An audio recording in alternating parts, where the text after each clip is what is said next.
आखिर कौन थे कुरु वंश के सबसे प्रथम राजा?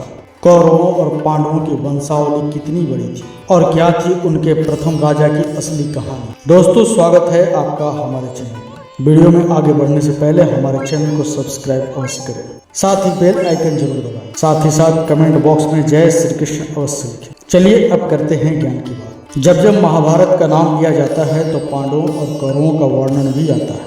किस तरह भगवान श्री कृष्ण ने धर्म की नींव रखी, पांडवों का साथ दिया और कौरवों का अंत हुआ। जैसा कि हम सब जानते हैं कि पांडव और कौरव दोनों ही कुरु वंश से थे, लेकिन क्या आप जानते हैं कि उनके पूर्वजों में सबसे पहले कुरु वंश के राजा कौन थे? दरअसल कुरु ही महाभारत में वर्णित कुरु वंश के प्रथम पुरुष कहे जाते हैं। वो बड़े ही प्रतापी और तेजस्वी राजा थे। उन्हीं के नाम पर कुरु वंश की शाखाएं निकली और विकसित हुई।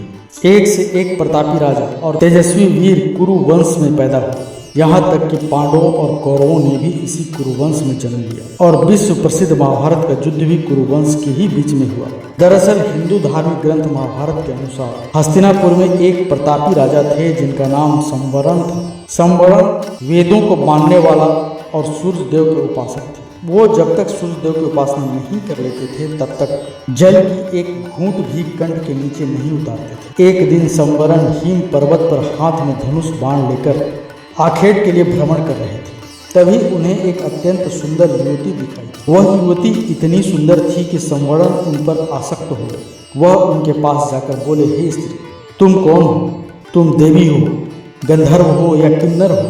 तुम्हें देखकर मेरा चित्त चंचल, मन व्याकुल हो उठा। क्या तुम मेरे साथ गंधर्व विवाह करोगी? मैं सम्राट हूँ, तुम्हें हर तरह से सुखी रखूंगा। युवती ने संवरण को बताया कि वह सूर्य देव की छोटी पुत्री ताप्ती है। उसने यह भी कहा कि जब तक मेरे पिता आज्ञा नहीं देंगे मैं आपके साथ विवाह नहीं कर सकती। यदि आपको मुझे पाना है तो मेरे पिता को प्रसन्न कीजिए।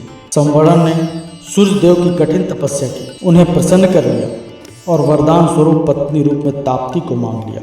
ताप्ती और संवरण से ही कुरु वंश की नींव रखी गई, क्योंकि सबसे पहले राजा कुरु ने ही संवरण के यहाँ पर जन्म लिया। अब राजा कुरु के महाजनपद की भी बात कर ली जाए। राजा कुरु के नाम से ही कुरु महाजनपद का नाम प्रसिद्ध हुआ, जो प्राचीन भारत के 16 महाजनपदों में से एक था। इसका क्षेत्र आधुनिक हरियाणा यानी कुरुक्षेत्र के इर्द गिर्द था। इसकी राजधानी उस समय हस्तिनापुर या इंद्रप्रस्थ भी हो सकती है। कुरु के राज्य का विस्तार कहाँ तक रखा होगा यह भारतीयों के लिए खोज का विषय है, लेकिन विश्व इतिहास में कुरु प्राचीन विश्व के सर्वाधिक विशाल साम्राज्य को नए आयाम देने वाले चक्रवर्ती महाराज सम्राट थे। उन्होंने ईरान में मेड़ साम्राज्य को अपने ही ससुर अस्त अगस्त से हस्तांतरित करते हुए साम्राज्य का नाम अंगीर साम्राज्य रखा था। इस साम्राज्य की सीमाएं भारत में मिस्र, लीबिया और ग्रीक तक फैली हुई थी। वहीं अगर कुरु वंश की वंशावली की बात की जाए तो यह बेहद ही बड़ी और जटिल है। तो चलिए बारीकी से उनके पूरे वंश को समझते हैं। कहते हैं कौरव चंद्रवंशी थे। वह अपने आदि पुरुष के रूप में चंद्रमा को मानते थे। इनके आराध्य शिव और गुरु शुक्राचार्य थे। पुराणों के अनुसार ब्रह्मा से अत्रि,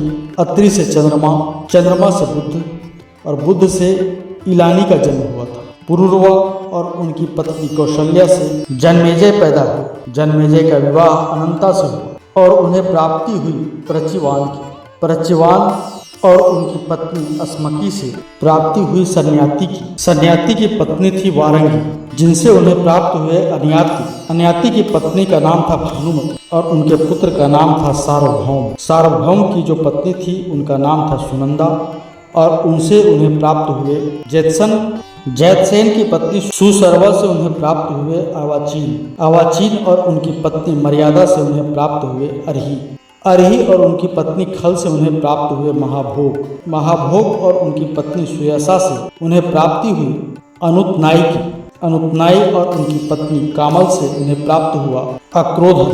अक्रोधन और उनकी पत्नी क्रावंबा से उन्हें प्राप्त हुए देवातिथि। देवातिथि और उनकी पत्नी मर्यादा से उन्हें प्राप्ति हुई अर्ही की। और अर्ही और उनकी पत्नी सुदेवा से ऋक्ष की। ऋक्ष और उनकी पत्नी ज्वाला से प्राप्ति हुई मतिनार की। मतिनार और उनकी पत्नी सरस्वती से तंसु की। तंसु और कालिंदी से स्वयं इलीन की। इलीन की पत्नी राधात्री से उन्हें प्राप्ति हुई दुष्यंत की। वहीं दुष्यंत और उनकी पत्नी शकुंतला से हुए भरत। भरत और उनकी पत्नी सुनंदा से हुए भमन्यु और उनकी पत्नी विजय से हुए सुहोत्रा। उसके बाद सुहेत्रा से उन्हें प्राप्ति हुई हस्ती और उनकी पत्नी यशोधरा से विकुन की, यशोधरा से विकुंठन की, विकुंठन और उनकी पत्नी सुदेवा से स्वयं अजमीर के पुत्र का नाम था संवरण, और संवरण और उनकी पत्नी ताप्ती के पुत्र स्वयं कुरु हुए, जिनके नाम से ही यह वंश कुरु वंश कहलाया। लेकिन इसके बाद भी यह वंश आगे चला। अब जानते हैं कि जब भीष्म पैदा हुए, यानी कि उनके पिता शांतनु भी थे, तब उस समय तक कुरु और शांतनु के बीच में कितनी बड़ी वंशावली रही है। कुरु ने शुभांगी से विवाह किया और उन्हें प्राप्ति हुई विदुर की। विदुर और उनकी पत्नी सुप्रिया से उन्हें प्राप्ति हुई अनासवा की। अनासवा और उनकी पत्नी अमृता से उन्हें प्राप्ति हुई परीक्षित और सुयसा से स्वयं भीमसेन हुए। भीमसेन की कुमारी से प्रतिश्रवा से स्वयं प्रतीप, वहीं प्रतीप के सुनंदा से विवाह करने के उपरांत 3 पुत्र हुए, देवापिक, ब्राह्मणिक और शांतनु। देवापिक किशोरावस्था में ही सन्यासी बन गए। ब्राह्मणिक अपने राज्य की सीमाओं को बढ़ाने में लगे, इसीलिए सबसे छोटे पुत्र शांतनु को गद्दी मिली। शांतनु के गंगा से विवाह करने के उपरांत देवव्रत हुए, जो आगे चलकर भीष्म प्रतिज्ञा लेने की वजह से भीष्म के नाम से प्रसिद्ध हुए। वैसे अब आता है सबसे शॉकिंग और इंटरेस्टिंग पार्ट। भीष्म का वंश कभी आगे बढ़ा ही नहीं, क्योंकि उन्होंने आजीवन ब्रह्मचारी रहने की प्रतिज्ञा ली। इसीलिए शांतनु ने दूसरी पत्नी से विवाह किया। वो थी सत्यवती, जिनसे उन्हें 2 पुत्रों की प्राप्ति, चित्रांगद और विचित्रवीर। लेकिन आपको जानकर हैरानी होगी कि चित्रांगद और विचित्रवीर दोनों ही मृत्यु को प्राप्त हुए, इसीलिए इनका वंश भी कभी आगे नहीं बढ़ा और इस तरह कुरु वंश की शाखा टूट गई।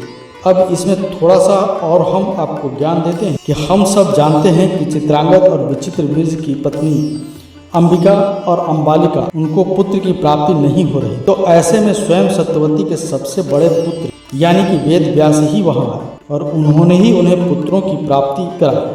तो इस वजह से अगर देखा जाए तो स्वयं कौरव वेद व्यास के ही पुत्र कहे जाए। वहीं पांडवों की बात की जाए, पांडव भी वेद व्यास के ही पौत्र थे। इसके साथ कुंती ने उन्हें मंत्र स्वरूप प्राप्त किया था, इसीलिए उन्हें मंत्र पुत्र भी कहा जा सकता है। तो इस प्रकार अगर देखा जाए तो कुरु महाजनपद की नींव रखने वाले और कुरु वंश की स्थापना करने वाले कोई और नहीं बल्कि सबसे प्रथम राजा यानी कि कुरु ही थे, जिनसे स्वयं कुरु वंश की शुरुआत हुई। और इस कुरु वंश की सबसे आखिरी कड़ी थे स्वयं चित्रांगद और विचित्रवीर। तो दोस्तों, अगर आपको कुरु वंश की यह खास जानकारी अच्छी लगी हो तो वीडियो को लाइक करें, हमारे चैनल को सब्सक्राइब करें, ज़्यादा से ज़्यादा शेयर करें। मिलेंगे अगली वीडियो में एक नई खास जानकारी के साथ। तब तक के लिए धन्यवाद।